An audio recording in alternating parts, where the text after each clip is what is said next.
हाँ जी दोस्तों, क्या हाल है, क्या हाल है, क्या हाल है। I hope you are all doing really really well. तो दोस्तों, आप लोगों के एफआर का एग्जाम हो गया है खत्म।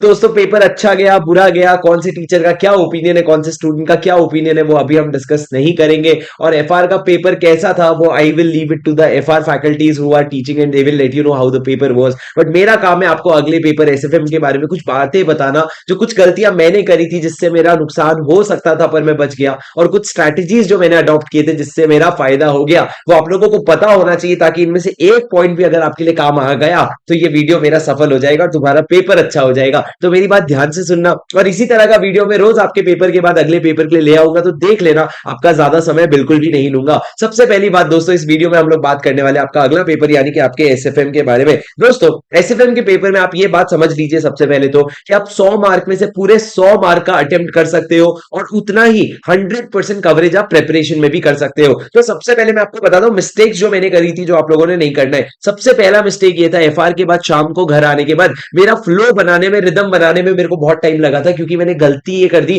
कि सबसे पहले मैंने थियरी पिक किया। अब सर ये तो लॉजिकल होता है, थियरी तो एग्जाम वाले दिन सुबह करना होता है, पर मेरा थियरी का पोर्शन बचा हुआ था, तो मैंने सोचा जो बचा हुआ है उसको पहले खत्म कर देते हैं। तो मैंने वो टाइम मेरा वेस्ट हुआ, और थोड़ी सी मेरी प्रोडक्टिविटी भी खराब थी, क्योंकि आने के बाद मैं सो नहीं पाया, तो उठ करके मैं पढ़ नहीं पाया, तो उस चक्कर में मेरा शाम का समय काफी वेस्ट हुआ, जिसकी वजह से मैं थोड़ा सा पीछे हो गया अपने शेड्यूल से। लेकिन वो तो एसएफएम का सिलेबस था, पूरा मैनेजेबल था, इसलिए फिर भी 100% कवरेज हो गया। पर आप लोग ये ध्यान रखो कि आप लोगों ने अभी सो के उठना आगे वाले नेक्स्ट सब्जेक्ट में जाने के लिए बहुत इंपॉर्टेंट है। आपको एफआर को पीछे छोड़ के आगे एसएफएम की तरफ बढ़ना पड़ेगा, ताकि आपका शाम का टाइम वेस्ट मत करो। कोई प्रैक्टिकल टॉपिक उठा लो अच्छा सा, जैसे इक्विटी वैल्यूएशन वगैरह हो गया, या अगर आपको डेरिवेटिव्स वगैरह करना है, हेवी टॉपिक करना है, तो वो कर लो। मैंने शायद उसके बाद बॉन्ड वैल्यूएशन और इक्विटी वैल्यूएशन वाला टॉपिक्स उठाया था। दूसरा दोस्तों, थियरी के बारे में बता दूं, थियरी जो होता है वो आप लोगों का बहुत बड़ा स्ट्रेंथ बन सकता है। थियरी आप लोग कोशिश करना एग्जाम के दिन सुबह रिवाइज कर लो, पर लास्ट में इतना थियरी बचा रहेगा ना, तो पैनिक बहुत ज्यादा होता है। तो प्लीज कोशिश ये करो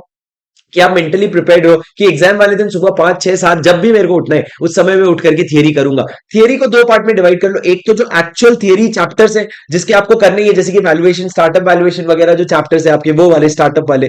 और दूसरा जो प्योर, जो पोर्टफोलियो डेरिवेटिव्स वगैरह चैप्टर की थियरी है, वो अगर वो आप कर रहे हो तो ठीक है, नहीं कर रहे हो तो वो आपका कॉल है, बट आपने ये थियरीज पहले प्रायोरिटी में करनी चाहिए, जो प्रॉपर थियरी चैप्टर्स है। उसके बाद दोस्तों तीसरा, अल्टरनेटिव रिसोर्सेज। बहुत सारे बच्चे, ये मैंने तो नहीं किया था पर मेरे दोस्त ने किया था जो मेरे साथ पढ़ रहा था, उसने लास्ट मोमेंट पे टेलीग्राम के इसका रिसोर्स उसका रिसोर्स सब लेकर के वो क्वेश्चन सॉल्व कर रहे हैं। कॉन्फिडेंस टूट सकता है आपका, जो मटेरियल आपके पास है वही करो, स्टंट मत मारना। टेलीग्राम में सामने कोई क्वेश्चन आ भी जाए तो जरूरी नहीं है स्टंट मारना, क्योंकि दो क्वेश्चन सॉल्व करोगे तो उतना कॉन्फिडेंस आएगा नहीं जितना एक क्वेश्चन अगर गलत कर दिए तो टूट जाओगे। अब दोस्तों उसके बाद आ जाता हूं मैं स्ट्रेंथ में, आपके पास लास्ट में मैं आपको एक बहुत प्यारी स्ट्रैटेजी बताने वाला हूं। सबसे पहला दोस्तों, स्ट्रेंथ में मैंने आपको बताया 100% कवरेज होगा, सारे चैप्टर्स के जितने भी कैटेगरी के क्वेश्चंस आपने खुद के लिए मार्क कर रखे वो सारे क्वेश्चंस होंगे। Don't worry about it, absolutely पूरा पूरा कवर हो सकता है एसएमएम का सिलेबस। दूसरा दोस्तों, प्लीज वाउचिंग मत करो। वाउचिंग क्या होता है, मैं देख रहा हूं क्वेश्चन कैसे लिखा है, फिर मैं देख रहा हूं आंसर कैसे सॉल्व किया है, अरे भाई उसने कर लिया,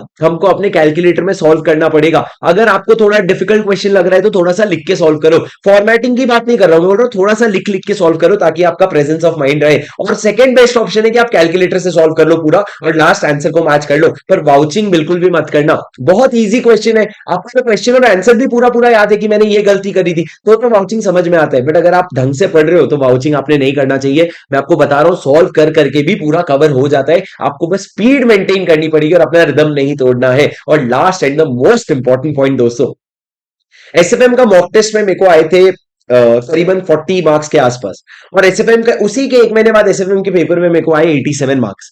ये दोनों में फर्क ये हुआ कि फर्क सिर्फ इतना सा हुआ, मैंने अपने मॉक टेस्ट से एक बात सीखी कि मैं जो भी फॉर्मूलास रट करके जा रहा हूं, जैसे कि आपका वो ब्लैक शूल्स का फॉर्मूला है, उसमें रटने वाला है, कॉन्सेप्ट समझ तो लोगे लेकिन इतना अंदर घुस के नहीं पढ़ना होता है। तो मैंने जितने भी फॉर्मूलास रटे हैं ना, उनसे आने वाले सारे क्वेश्चन मुझसे गलत हो रहे हैं, फॉर्मूला रटे हुए मेरे काम नहीं आ रहे। तो जब मेरे को ये चीज समझ आ गई, तो मैंने अपने ये 1.5 दिन में जितना भी रिविजन किया, उसमें मैं जो भी चीजें बिना समझे रट रहा हूं, होते हैं बहुत सारी चीजें होती है, वो सारी चीजें मैं लिखता गया एक स्टिकी नोट्स में, और करीबन 30 से 35 ऐसे छोटे छोटे कॉन्सेप्ट थे जो मैंने रटे, या फॉर्मूलाज थे जो मैंने रटे, और सारे स्टिकी नोट्स अपने टेबल के सामने चिपका लिया दीवार पे। अब एग्जाम हॉल में जाने के पहले मैं सारे स्टिकी नोट्स निकाला और अपने जेब में डाल करके एग्जाम हॉल के बाहर तक गया, वहां पे सारे स्टिकी नोट्स पढ़ लिया और उसके बाद फाड़ के वहीं फेंक दिए, और फिर उसके बिना क्लास में गया। पर आप लोगों को ये समझना पड़ेगा, जैसे ही मैं सारे फॉर्मूलास लर्न किया एग्जाम के पहले, एग्जाम हॉल में घुसने के 15 मिनट पहले, आप उन्हीं में से एक कॉन्सेप्ट पे आपका पहला क्वेश्चन, कंपलसरी क्वेश्चन 4 मार्क का आया था, और मेरा बहुत अच्छे से रिदम बन गया। तो ये कॉन्सेप्ट बहुत हेल्प किया मेरी वो चीजों को रिटेन करने में जो मेरे को नहीं याद आती। ये आप आने वाले सारे सब्जेक्ट्स के लिए भी यूज कर सकते हो। ये रहा मेरा एसएफएम का गाइडेंस, उम्मीद है आप कुछ तो इसमें सीखे होंगे।